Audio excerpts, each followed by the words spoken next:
춘천의 어두운 방 안에서 지은은 기대라는 무거운 담요가 자신을 억누르는 듯한 느낌을 받았다. 그녀의 눈은 벽에 걸린 달력을 훑었고 서울대학교 입학시험까지 남은 날들을 세어보았다. 네오는 이를 위해 태어났다. 준호의 목소리가 그녀의 머릿속에 울려 퍼졌다. 그는 원칙을 중시하는 엄격한 대학 교수로 결코 자신의 잘못이나 다른 사람의 실수를 인정하지 않았다. 그러나 그의 엄격함 뒤에는 지은이 점차 알아차리기 시작한 무언가가 있었다. 책을 건네줄 때 우연히 스치는 그의 손가락, 저녁 식사 중 길게 이어지는 시선. 지은아, 여기 와서 앉아. 어느 날 밤, 그가 한국 고전문학에 대해 보여주겠다며 한 말이었다. 그 순간 지은은 새로운 감정을 느꼈다. 호기심과 두려움이 섞인 감정이었다. 마치 둘이 아직 모른 채 곧 넘을 수 없는 선을 마주하고 있는 것 같았다. 혼자 있을 때 지은은 모든 것을 의심하기 시작했다. 사랑은 존중만 있어야 할 곳에서도 피어날 수 있는 것일까? 아니면 그것은 억눌린 욕망에 금지된 열매일 뿐인가? 지은의 하루는 항상 일정했다. 아침에는 어머니 수진이 준비한 따뜻한 죽을 먹으며 조용히 식사를 했고 학교에서는 친구들과 함께 웃으며 시간을 보냈다. 그러나 집에 돌아오면 모든 것이 달라졌다.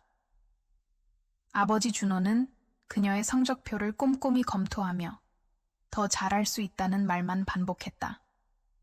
그의 눈빛은 지은에게 늘 부족함을 느끼게 만들었다. 춘천의 겨울은 유난히 춥고 고요했다. 호수 주변의 나무들은 서리로 뒤덮여 있었고 마을 사람들은 저마다의 일상을 묵묵히 살아갔다. 그러나 지은의 마음은 평온하지 않았다. 그녀는 아버지의 기대에서 벗어나 자유롭게 숨 쉴 수 있는 공간을 갈망했다. 하지만 동시에 그녀는 아버지의 인정을 받고 싶은 욕망도 느꼈다. 어느 날 밤 거실에서 책을 읽던 지은은 준호가 자신을 바라보고 있다는 것을 알아챘다. 그의 시선은 강렬했지만 동시에 어딘가 불안해 보였다. 그 순간 지은은 자신도 모르게 얼굴을 붉혔다. 그녀는 왜 이런 감정을 느끼는지 이해할 수 없었다.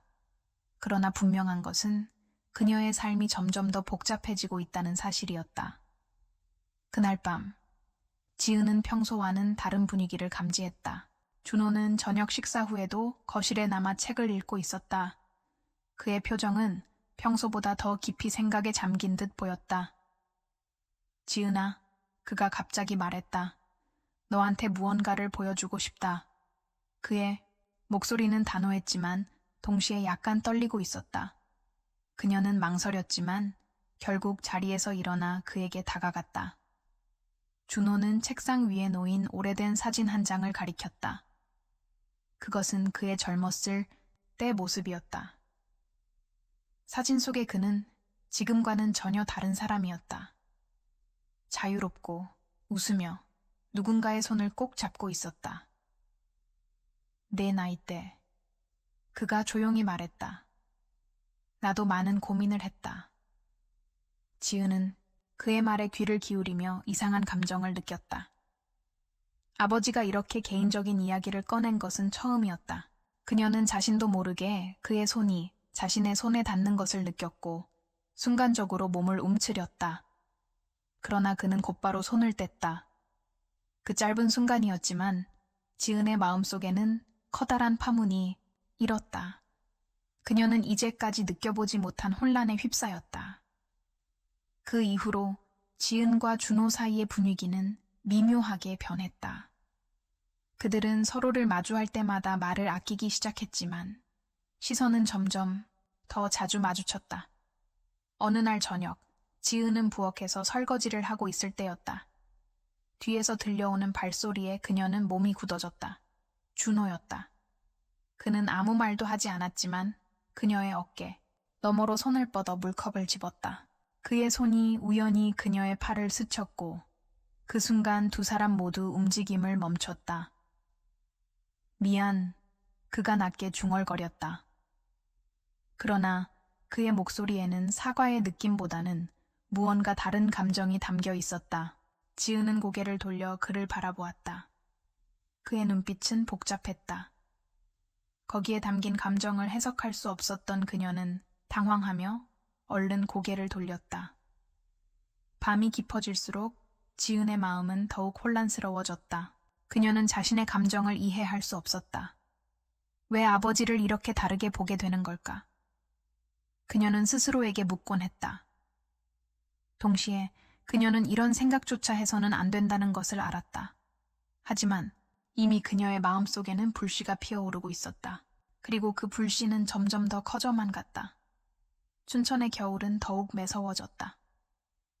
어느 날 밤, 집 안은 고요했다. 지은은 책상 앞에 앉아 공부를 하고 있었지만 마음은 전혀 집중되지 않았다.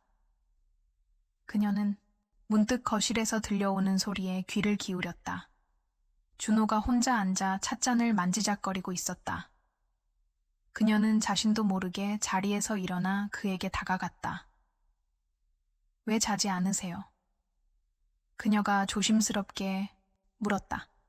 준호는 잠시 침묵하다가 내 생각이 많아서 라고 짧게 대답했다. 그의 말투에는 평소의 엄격함이 사라져 있었다. 지은은 순간적으로 가슴이 뛰었다. 그녀는 용기를 내어 그의 옆에 앉았다. 두 사람 사이에는 무거운 침묵이 흘렀다. 그때 준호가 갑자기 손을 뻗어 그녀의 손을 덮었다. 지은아, 그가 낮게 속삭였다. 미안하지만 나는 더 이상 참을 수 없을 것 같아. 그의 손길은 따뜻했지만 동시에 그녀를 불안하게 만들었다. 지은은 당황하며 손을 빼려 했지만 몸이 움직이지 않았다. 그녀는 자신의 마음속에서 싹트는 감정을 부정하고 싶었지만 이미 너무 늦었다. 그녀는 눈을 감고 그 순간에 몸을 맡겼다. 그날 밤 시간은 마치 멈춘 듯 느껴졌다. 지은과 준호는 서로의 존재에 압도당한 채 침묵 속에서 앉아 있었다.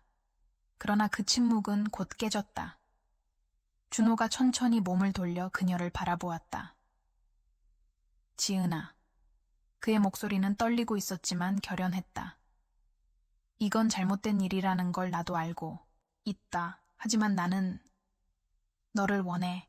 그 말은 지은의 마음을 혼란스럽게 만들었다.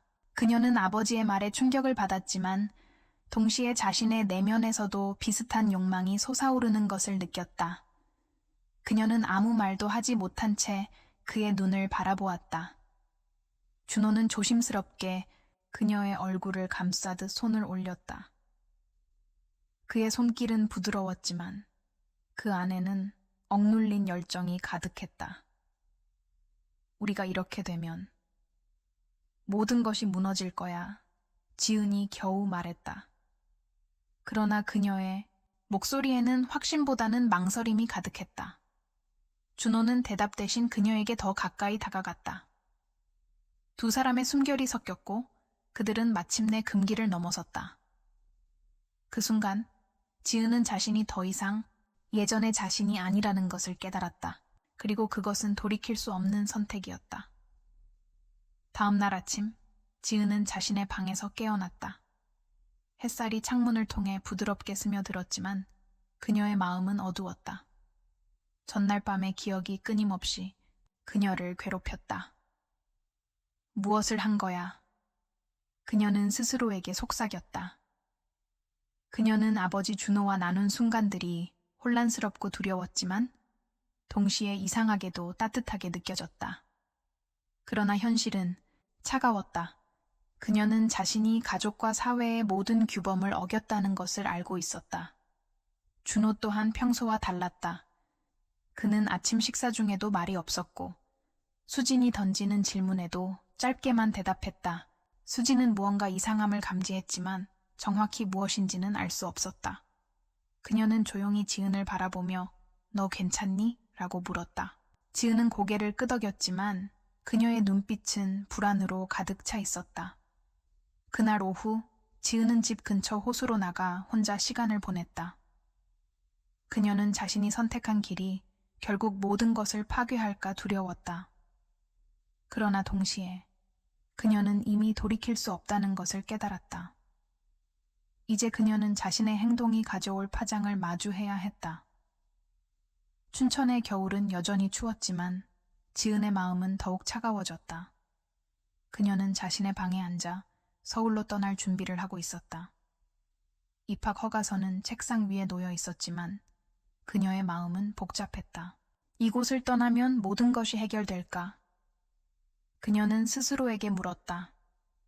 그러나 답은 나오지 않았다. 준호는 거실에서 혼자 창밖을 바라보고 있었다.